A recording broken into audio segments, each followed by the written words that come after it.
pala, dapat ang kainin mo orange. Kasi healthy ito sa katawan.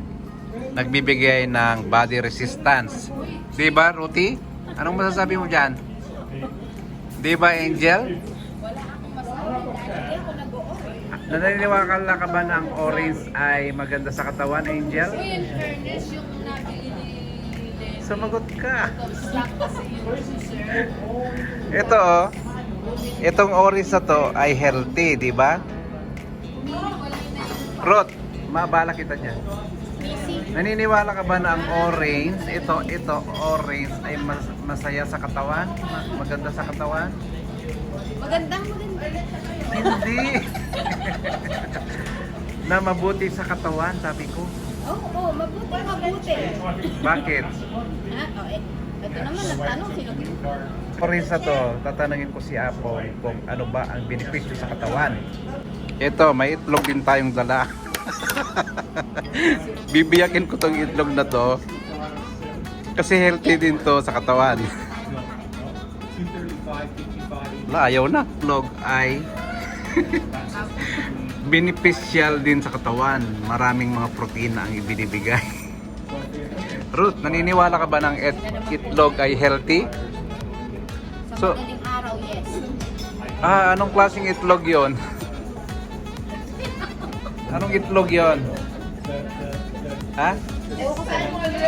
Ito, mamili ka. Mamili ka ngayon. Your Oh. breakfast first. Mamili ka, bibigyan kita. Orange o itlog? Angelo. Itlog. Itlog? Itlog na ngayon o itlog nung kaninang umaga? All egg. Egg all the way. Sunny side up? Bottoms up? Overhard sabi mo? Bakit? Mas masarap yung matigas? Sabi ni Angel, mas masarap daw yung itlog na hard-boiled egg kasi mas matigas. May point naman siya, tama siya. May point siya? See, look at the time. Break. Ano ba yung kinakain mo, Ruth? Bacon? Ano yung kinakain mo? Bacon? Paano mapin... Ano pinakain ko kung bacon? Bacon ba ito? Ano ba yan? Croissant to, dinurog ni Apo. Croissant. Masarap. Croissant. Croissant na dinurog ni Apo. Ano sa Tagalog yung croissant? Archie, Apo nga na daw sa Tagalog ang croissant. Right. I bless you. Healthy na maraming benefit sa katawan. Yung kanyang dulas ay nakakatulong sa pag-alis ng cholesterol sa katawan at sa diabetes. Nakapaglinis ng dugo kung ikaw ay diabetes. Ay, mali. Ikaw ay diabetic pala. Mali. Kung din ay masarap. Masarap din ang talong. Isawsaw mo sa bagoong na may suka. The best. Ang salmon ay masarap din. Pritong salmon. Mahal ito. Masarap na ulam. Isawsaw mo sa bagoong at toyo. Katapos may prutas ka. Bahala ka na anong gawin mo sa buhay mo. Silsilan mo yung bituka mo ng mga kung ano-ano na healthy at ikaw ay magiging healthy. Bulbultik. Ulam ko, mga kapatid, okra na nilaga, nilambong silokano, nilambong na tarong, nilagang talong, pritong salmon.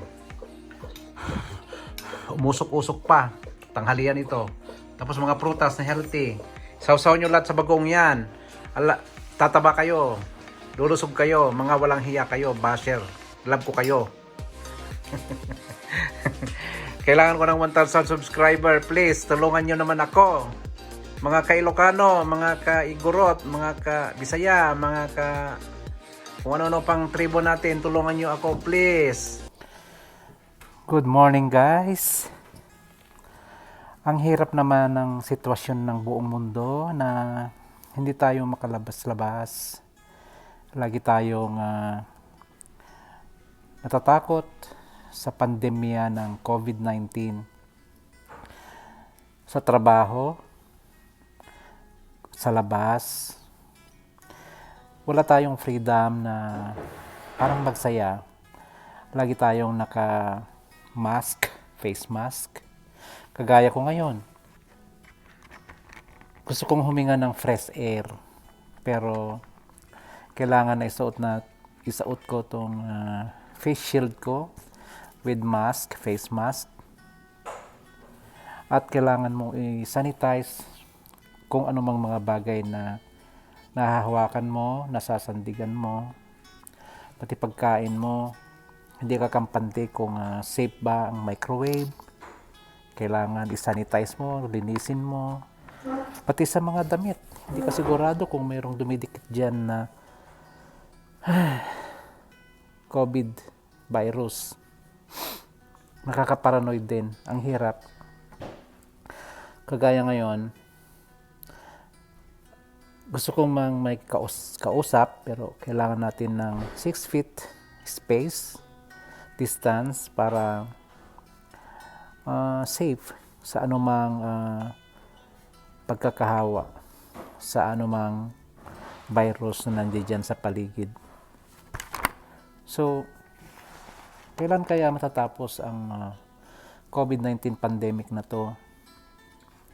Wala nang kabuhay-buhay. Hindi na kagaya noon ang mundo na mayroon tayong freedom, masaya tayo. Ngayon, wala na. Guys, nandito ako sa trabaho ngayon at break time ko. Wala lang, nakadungaw lang ako sa bintana. Ito, medyo mahangin sa labas. So hanggang video na lang ako. Mamaya paglabas, wala masyadong tao sa labas dahil lahat natatakot lumabas. Ito ang flag ng Canada. Dito sa trabaho ko, nakawagayway. Pero parang malungkot din ang atmosphere niya. Nakikiisa sa mga tao na hindi masaya dahil sa COVID-19.